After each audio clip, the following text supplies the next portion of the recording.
जी नमस्कार, मैं Indresh Mishra, diamond public high school Panna ideal Sanskrit teaching में आपका स्वागत है। बच्चों, क्लास 7th आपके 7 पाठ त्रैमासिक कार्य के पूर्ण हो चुके थे। इसके पश्चात आपकी थी विविध प्रश्नावली 1। विविध प्रश्नावली 1 आपने कंप्लीट कर ली होगी। अब इसके पश्चात आपका 8वां पाठ गुरु गोविंद सिंह, इस पाठ का हिंदी अनुवाद पढ़ाया जाएगा। आज हम इसी पाठ का गुरु गोविंद सिंह का हिंदी अनुवाद देखेंगे। आप लोग किताब निकाल लेंगे, पेज नंबर 34 और 35 में गुरु गोविंद सिंह 8वां पाठ छात्राः आचार्य नमस्काराः। छात्र सभी एक साथ बोलते हैं आचार्य नमस्कार। शिक्षका उपविशन्तु सर्वे, शिक्षक ने कहा सब लोग बैठ जाएं, सब बैठ जाइए।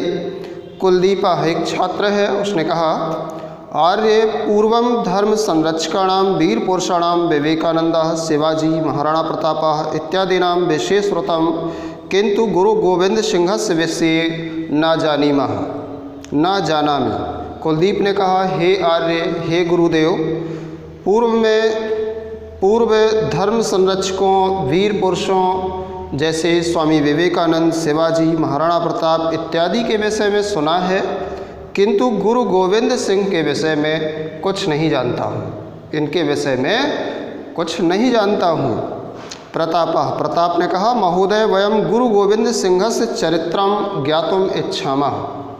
प्रताप ने कहा महोदय श्रीमान, हम सब गुरु गोविंद सिंह के चरित्र को जानना चाहते हैं। विनीता छात्रा है, उसने कहा श्रीमान तस्य चरित्रस्य किम वैशिष्ट्यम। श्रीमान उनके चरित्र की क्या विशेषता थी। शिक्षक ने कहा गुरु गोविंद सिंहस्य शौर्यम धैर्यम त्यागः दूरदृष्टि सेवा भावनादिकम विशिष्टम आसीत्। गुरु ने बताया गुरु गोविंद सिंह का शौर्य, धैर्य, त्याग, दूरदृष्टि, सेवा भावना इत्यादि उनकी विशेषताएं थीं। सः आबाल्यात् जनानां शक्तिं जागरितुम् आत्मविश्वासेन कार्यं कृतवान। उन्होंने बचपन से ही, गुरु गोविंद सिंह जी ने बाल्यकाल से ही लोगों में शक्ति जागृत करने का आत्मविश्वास से कार्य किया। समाजम संस्कर्तुम अखंडतां स्थापितुम धर्मे निष्ठां वर्धितुम अहर्निशं प्रयत्नं कृतवान। समाज को संस्कार देने, अखंडता स्थापित करने, धर्म में निष्ठा बढ़ाने के लिए रात दिन उन्होंने प्रयत्न किए। गुरु गोविंद सिंह जी के विचार अच्छे थे।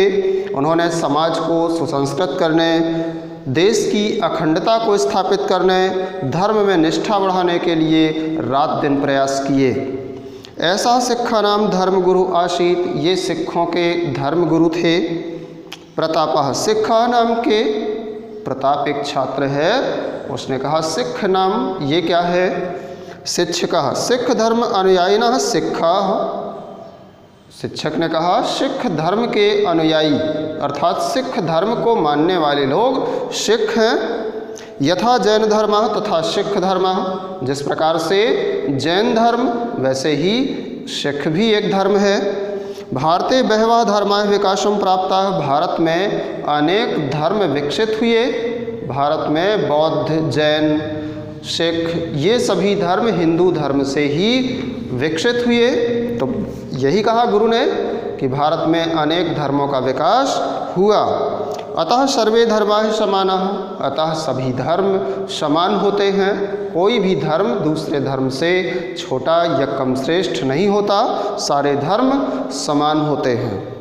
कुलदीप किम गुरु गोविंद सिंह सिख धर्मस्य प्रवर्तकः।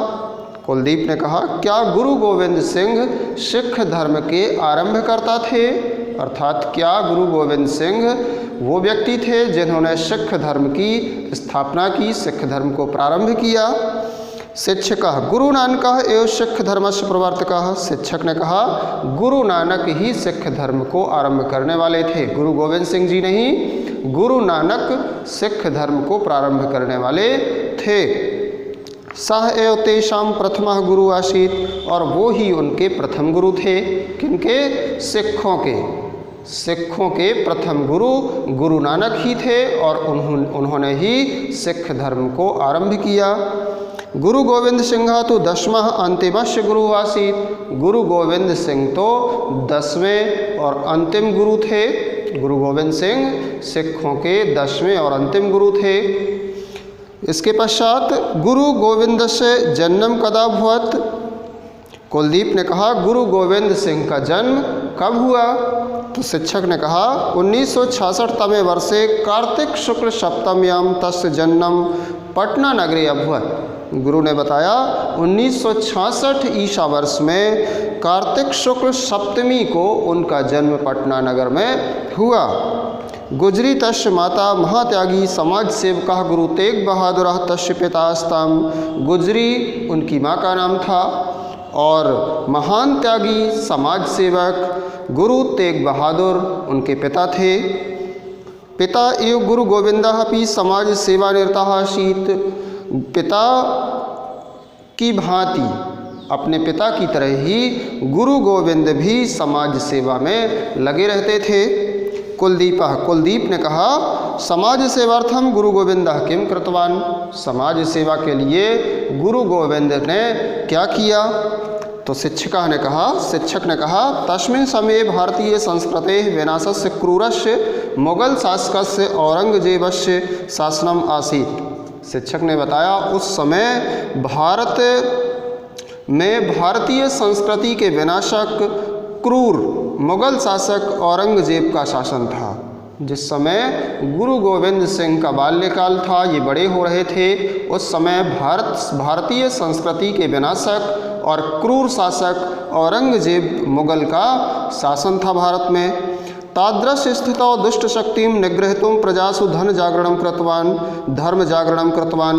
उस स्थिति में दुष्ट की शक्ति को पराजित करने के लिए उन्होंने प्रजा में धर्म जागरण किया, धर्म के माध्यम से लोगों को जोड़ा, और उस दुष्ट की शक्ति को पराजित करने के लिए लोगों को एकत्रित करने का प्रयास किया गुरु गोविंद सिंह जी ने। पीड्यमानानां जनानां संगठनम रचितवान। पीड़ित लोगों का उन्होंने एक संगठन बनाया। जो लोग उसके आक्रांत से प्रभावित थे, परेशान थे, उन लोगों का इन्होंने संगठन बनाना, उनको एकत्र करना आरंभ कर दिया। सामान्य जनानां विचारेषु परिवर्तनम् आनीतवान। आत्मविश्वासं च जनेतुं प्रोत्साहं दत्तवान। सामान्य लोगों के विचारों में ये परिवर्तन लाए और आत्मविश्वास दे करके लोगों में उत्साह जागृत किया। देश हिताय आत्मरक्षणाय च खड्गम धरन्तु इति आदिष्टवान। देश और आत्मरक्षा के लिए कृपाण धारण करो, ऐसा इन्होंने सभी लोगों को आदेश दिया, सुझाव दिया। प्रताप एक छात्र है, उसने कहा अधुनापि शिक्षा खड्गम धरन्ति वा? क्या आजकल भी सिख लोग कृपाण धारण करते हैं? शिक्षक ने कहा खालसा दीक्षां स्वीकृत्य न केवलं खड्गम अपितु पंचबाह्य चिन्हानि धर्तुं गुरु गोविंदः आदिष्टवान। खालसा दीक्षा को स्वीकार करके न केवल कृपाण किंतु 5 बाह्य चिन्ह धारण करने का गुरु गोविंद सिंह ने आदेश दिया। जो लोग खालसा धर्म को मानते हैं, धारण कर लेते हैं, गुरु गोविंद सिंह जी ने न केवल कृपाण रखना अपने पास में, बल्कि 5 और बाह्य चिन्ह धारण करने का उन्होंने आदेश दिया। तानि च केशबंधनम कंकतिका स्थापनम कंकड़ धारणम कट्यावस्त्र धारणम सर्वदा खड्ग धारणम इति। और उन 5 बाह्य चिन्हों में केशबंधनम बालों को बांधना, कंकतिका स्थापनम कंघी लगाना, कंकड़ धारणम कड़ा पहनना, कट्यावस्त्र धारणम कच्छा वस्त्र धारण करना, सर्वदा खड्ग धारणम इति हमेशा कृपाण रखना इत्यादि, ये 5 बाह्य चिन्ह थे। एतानि चिन्हानि समर्पणम परिशुद्धता देवभक्ति शीलम शौर्यम इत्येतान् भवान स्मारयन्ति। और ये 5 चिन्ह समर्पण, परिशुद्धता, दैवीय भक्ति, शील, शौर्यता इत्यादि भावों को याद दिलाते हैं। कुलदीप ने कहा खालसा दीक्षा नाम किम? ये खालसा दीक्षा क्या नाम है?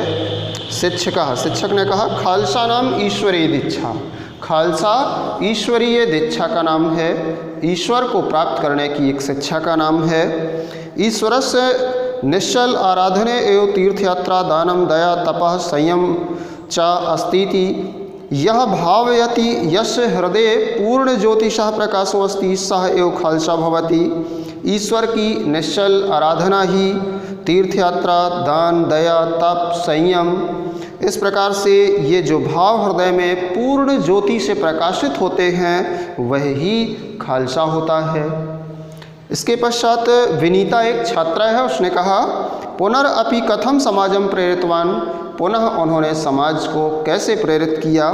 तो शिक्षिका, शिक्षक ने कहा गुरु गोविंद सिंह वीर रसे सहज कवि आसीत, गुरु गोविंद सिंह वीर रस के एक सहज कवि थे। तस्य चंडी चरितम इति काव्ये स्वयं वीरगतुम प्राप्नुयामा इति प्रेरणा वाक्ये समाजम प्राप्तवान।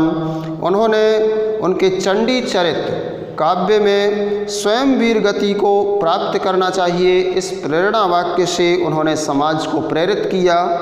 विचित्र नाटकमिति पुस्तके स्ववीर गाथाम सूचितवान, विचित्र नाटक नामक पुस्तक में उन्होंने अपनी स्वयं की वीर गाथा को प्रस्तुत किया।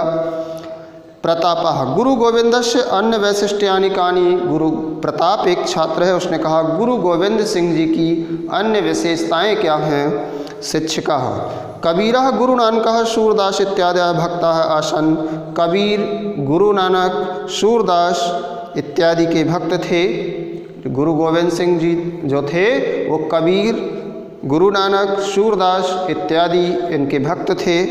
गुरु गोविंदस्तु वीर भक्तः आसीत, गुरु गोविंद तो वीर भक्त थे। स हिंदू शक्तिम संगठितवान, उन्होंने हिंदू शक्ति को संगठित किया, हिंदू शक्ति को एकत्र किया। सर्वे समाना एकमेव भगवतः ज्योति सर्वेषु ज्वलति इति तस्य अचलः विश्वास आसीत, सब लोग समान हैं, सभी में एक ही भगवान की ज्योति प्रकाशित होती है, ऐसा उनका अटल विश्वास था। सज्जनानां संरक्षणाय दुष्टानां विनाशाय खड्गम गृहीत्वा युद्धम कुरु खड्गस्य जयो अस्तु इति निनादम कुर्वन् बहूनि युद्धानि कृतवान।